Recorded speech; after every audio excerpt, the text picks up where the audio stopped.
Just what was the decision to have an optional today after the game yesterday? Did you guys just want to kind of regroup internally, or what was the decision there? Yeah, I think it's just managing, your energy, and got in late from Seattle, and had a quick turnaround, and I think just managing. We got a lot of games coming up here, and nothing beyond that really. Did you look back at video of the game, and if you did, what did you kind of understand or learn more about yesterday's performance? Yeah, we did. We took a look at some things, and I think it's just consistency in doing the little things right that make you a consistent team. And we want to be better 5-on-5, and we looked at some stuff, and we'll look to put that in place tomorrow. And then you and Darnell have still contributed this season offensively, but maybe not to the same as much as last year. But just with the roster turnover and everything, has Dave or Jim asked you guys to play any differently than last year? No, it hasn't been any talk of that. I think, it comes in waves, and hopefully, we got some more coming.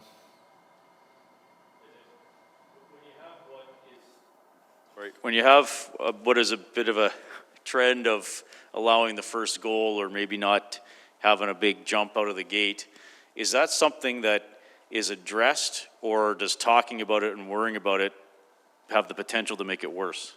No, you got to talk about it. I think our starts are going to be important, and I think we've got behind the last few games and been chasing it, and that's not where you want to be. So it'll be important for us to have a good start tomorrow and moving forward, and just be that first shift is important, the first 10 minutes, and just maybe focusing in on that a little bit more. So when stuff is talked about, is it like mental stuff, or like making a little mini challenge out of it or something like that? Yeah, probably more just mental preparation to have a good start. Okay, so this isn't the first time you would have talked about it. You've been around a long time. I'm sure you've been on teams that started strong or went through long stretches of not starting strong. What are the tricks?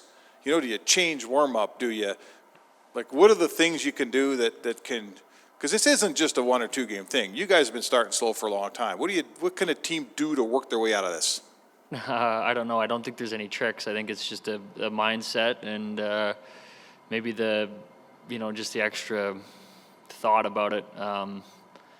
Probably starting tomorrow and just having that mindset of the first shift. And when you get on the ice, if it's your first shift of the game, it's the same thing. So, I've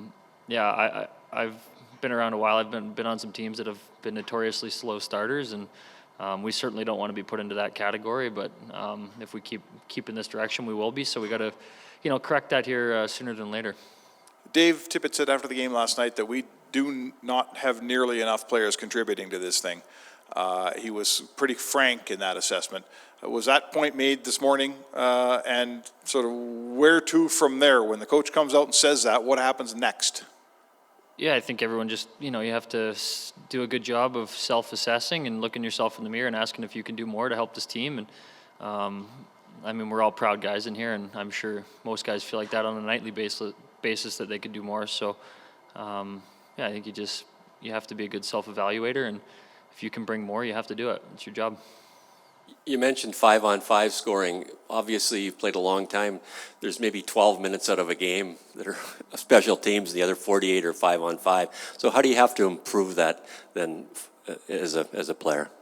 Yeah, I think it's, I want to say the word predictability, but not, to ourselves, to know where we're going to be and to know what our roles are and what positions we're supposed to be in to put ourselves in good spots for success. And I think just repeatedly doing that, even if it's, seems monotonous or whatever, you have to continue to do the same things that are going to make you successful. And I think, right now we're just a little bit too, we're unsure of, where we're supposed to be or what we're doing. So I think we just have to be committed to playing the right, correct way at 5-on-5, and I think it'll change some things around for us.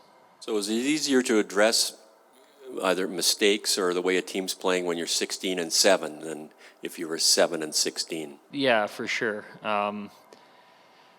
We've had a great start to the year. It's we're dealing with some stuff right now, but it's definitely a better position to be in to address it with the record we have than like you mentioned, chasing it. So, but it's one of those things. This league's so good where if you don't address it and you don't fix it, it can come back and you can be, looking at a 500 record in no time. So you have to address it and take it seriously, and we want to keep heading in the right direction.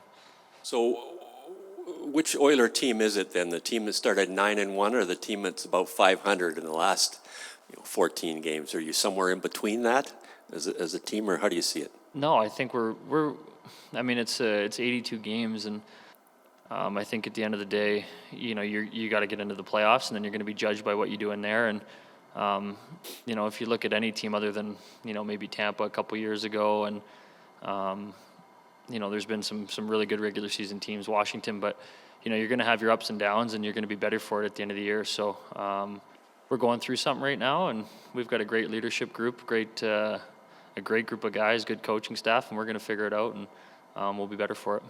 And how did you see the Connor McDavid penalty last night?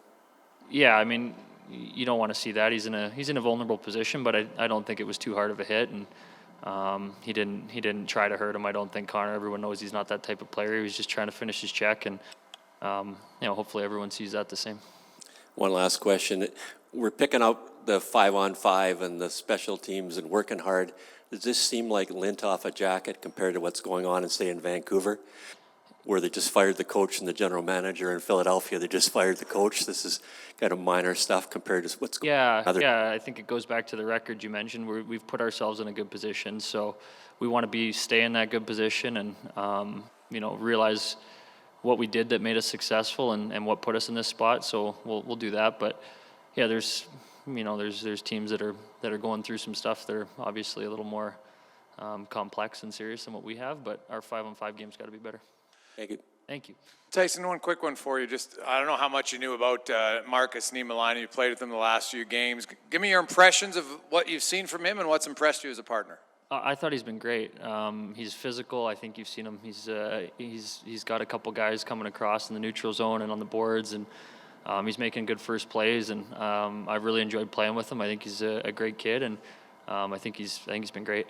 Can his physicality, does that become infectious? Maybe you need a few guys like that that can bang their way into a game kind of thing? Yeah, I think every time he's on the ice, he's being responsible defensively, but he's also, he's looking for the opportunity to get into somebody, and guys love seeing it, and it's effective too. It shuts down plays, and we get the puck going the other way. So Nemo's been great.